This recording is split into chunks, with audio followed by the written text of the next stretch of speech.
Fala aí, pessoal, tudo bem? Aqui é o professor Nelson Batista com mais uma aula de Geografia. E nesse vídeo, o nosso tema é sobre relevo brasileiro. Agora, se você está chegando agora no canal Espaço em Transformação, inscreva-se. É gratuito e tem muito conteúdo relevante para você. Não deixe também de curtir, de compartilhar e de acionar o sininho de notificações para ficar por dentro do que acontece de mais novo aqui no nosso canal.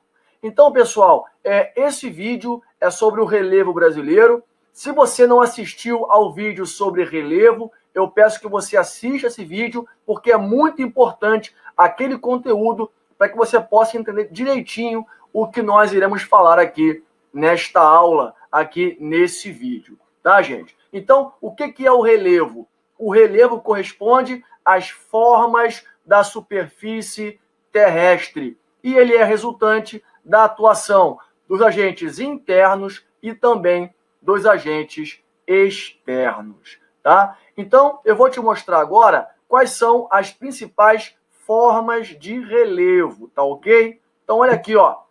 Montanhas são um tipo de relevo caracterizado pelas suas acentuadas elevações, ou seja, é a parte da superfície que apresenta as maiores altitudes e as mais intensas declividades. Quando elas se encontram em um conjunto extenso, recebem o nome de cadeias montanhosas ou cordilheiras. Pessoal, as montanhas, elas não se encontram em qualquer lugar do nosso planeta. Por exemplo, no Brasil, nós não temos cordilheiras, né? Por quê? Porque esse tipo de relevo só se encontra em áreas de contato, de choque entre placas tectônicas, ok? Então, elas se formam quando uma placa sobe em cima da outra em um movimento chamado de subducção, que dá origem a um dobramento moderno, ok? Então, as montanhas são um tipo de relevo bastante jovem, que se formaram a partir, né, do contato, do choque, do encontro entre placas tectônicas. Como o Brasil é um país estável geologicamente, né, pelo fato de estar situado no centro da placa tectônica sul-americana, nós não temos esse tipo de relevo aqui no nosso país. Tá bom? Vamos lá. Seguindo. Planaltos são áreas com uma relativa altitude e geralmente constituídos por escarpas ou serras. Também é o tipo de relevo onde encontramos as chapadas. Então, aqui nessa imagem, nós temos um exemplo de uma chapada. Repare que o topo dela, né, é plano, né, é chapado. Daí o nome chapada. Tá? Os planaltos, em geral, apresentam o predomínio de processos erosivos. Isso quer dizer que o desgaste do solo é maior do que o acúmulo de sedimentos, que costuma deslocar-se para áreas mais baixas. Gente, os planaltos são terrenos muito antigos, né, e que vêm sofrendo um desgaste há milhares de anos por conta da ação da erosão. Tá? Então, os planaltos apresentam altitudes medianas, ok? Agora, os planaltos caracterizam-se por sofrer um processo de erosão, ou seja, geralmente eles se encontram nas partes mais elevadas, ok? E aí, né, pela ação do vento, da chuva, você tem o desgaste constante ali das rochas, ok? E aí, esses sedimentos se deslocam para as partes mais baixas, tá? Planície são áreas com uma fisionomia plana e que recebem uma grande quantidade de sedimentos, tá? Então, se as planícies são os locais em que predominam os processos erosivos, nas planícies predominam os processos de sedimentação. Por quê? Porque as planícies são áreas planas e de baixa altitude. Então, não tem por onde mais, né, escoar o sedimento, já que elas são as partes mais baixas do relevo. Então, a planície só recebe sedimentos das áreas mais elevadas, ok? Então, nas planícies, nós temos o processo de sedimentação, né? Aqueles sedimentos que vêm das áreas mais elevadas se acumulam nas planícies, tá? E nós temos dois tipos de planícies. As planícies litorâneas, que se formam pela erosão marinha, e as planícies fluviais, que se constituíram pela atuação dos grandes rios, tá? Então, as planícies litorâneas são aquelas que se encontram no litoral, né? Então, o mar batendo ali, se chocando contra as rochas, vai desgastando aquelas rochas e você vai formando ali, né, uma área de planície, onde se encontram as praias, por exemplo, tá? E as planícies fluviais se formam pelo acúmulo de sedimentos que os rios trazem das áreas mais elevadas, ok? Então, esses sedimentos, né, são carreados das áreas elevadas para as áreas mais baixas pela ação dos rios. E quando o rio chega nas áreas mais planas, o rio perde velocidade. E aí aquele sedimento vai sendo ali acumulado, dando origem a uma planície fluvial, tá? Seguindo. Depressões. Existem dois tipos de depressões, as absolutas e as relativas. As depressões relativas apresentam altitudes intermediárias e ficam, geralmente, entre os planaltos e as planícies. São, portanto, áreas de sedimentação em relação aos planaltos e de erosão em relação às planícies, tá? Então, as depressões relativas, né, elas ficam ali, numa altitude intermediária. Elas são mais baixas do que os planaltos, mas são mais elevadas do que as planícies. Então, em relação aos planaltos, elas são áreas de sedimentação. Então, elas recebem sedimentos dos planaltos, tá? Mas, em relação às planícies, as depressões relativas são áreas de erosão. Então, elas enviam sedimentos para as planícies, tá? Por outro lado, as depressões absolutas são as áreas que se encontram abaixo do nível do mar, como o Mar Morto, tá? Então, depressão absoluta, ela fica ainda mais baixa do que as planícies, tá? Então, olha aqui, ó. Esse aqui é um exemplo de uma depressão relativa, né? Por quê? Porque você tem um planalto, né, que sofre o processo de erosão e envia sedimentos para as depressões, tá? Então, aqui é um exemplo de depressões relativas, ok? Depressões relativas.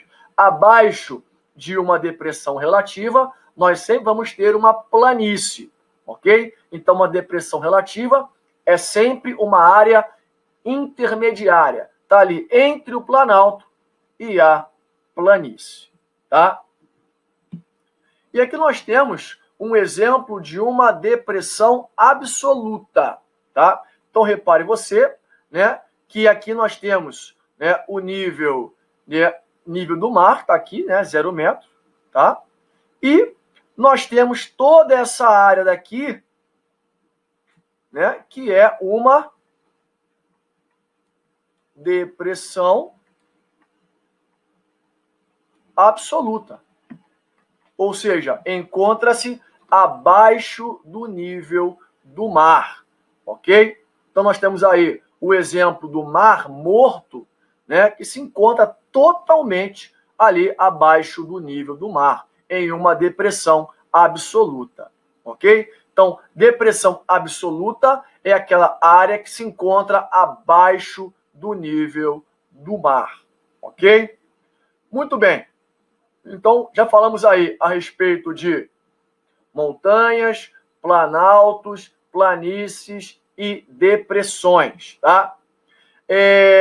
Então, pessoal, no Brasil, nós só temos planaltos, planícies e depressões. No nosso país, como eu já falei, nós não temos grandes cadeias montanhosas. Por quê? Porque o Brasil é um país estável geologicamente. O Brasil está situado no centro da placa tectônica sul-americana. E esses fenômenos, né, de grandes montanhas, vulcões, abalos sísmicos, como terremotos e maremotos, só acontecem em áreas de contato, de choque, de encontro entre placas tectônicas. Tá? Agora, passou-se a utilizar a nomenclatura de depressões há pouco tempo. Antigamente, só se estudavam 3 formas de relevo: os planaltos, as planícies e as grandes montanhas. Né? Então, esse aqui é um exemplo de um mapa antigo de relevo brasileiro,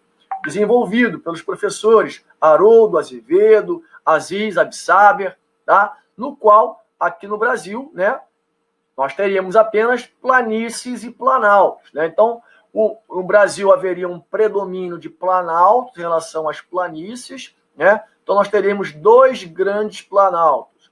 O das Guianas, que se encontra no extremo norte do Brasil, e o Planalto Brasileiro, que se divide em 3 grandes partes: o central, o atlântico, né, e o meridional. E haveria 4 planícies: a planície amazônica, que seria a maior delas, a planície do Pantanal, a planície gaúcha, onde se encontra o Pampa, e a planície litorânea, né, que se constituiu pela erosão marinha, ok? Então, esse aqui é o mapa antigo do relevo brasileiro. Aí, nos anos 90, o professor Jurandir Ross, né, desenvolveu o conceito de depressão relativa, né, e aplicou aqui no mapa de relevo brasileiro. Então, hoje em dia, como é que nós estudamos o relevo brasileiro? Tá? Então, esse daqui é o mapa de relevo brasileiro. Tá?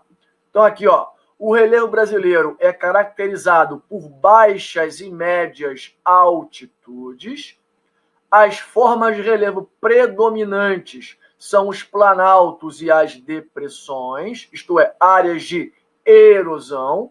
Né? Ambas ocupam cerca de 95% do território, enquanto que as planícies, áreas exclusivamente de sedimentação, ocupam aproximadamente 5%. Tá? Então, repare você, né, compare, né, depois o mapa de relevo antigo com o mapa de relevo atual do Brasil. Né? Olhe como houve uma diminuição das áreas de planície.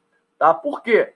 Porque as depressões são áreas de erosão, mas também de sedimentação. Então, foi criada uma nova estrutura de relevo, né, e diminuiu bastante, né, o tamanho das planícies, que ficou restrita às áreas realmente ali nas margens dos rios, ou de lagos, lagoas, ou bem próximas ao oceano.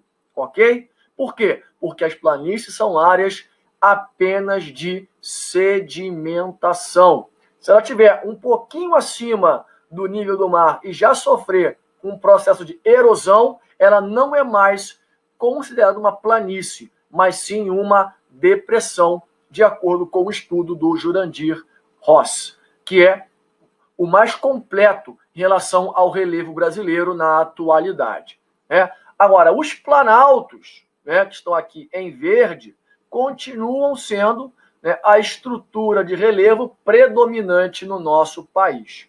Tá? Em segundo lugar, vem as depressões e, por último, as planícies. Ok, pessoal? Esse seria, então, o recadinho que eu teria para te passar na aula de hoje.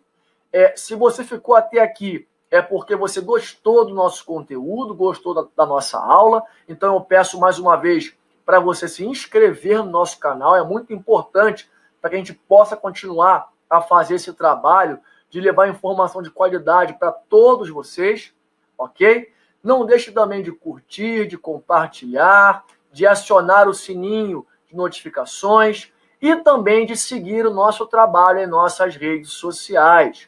Nós temos blog, Facebook, Instagram, todos eles espaço em transformação.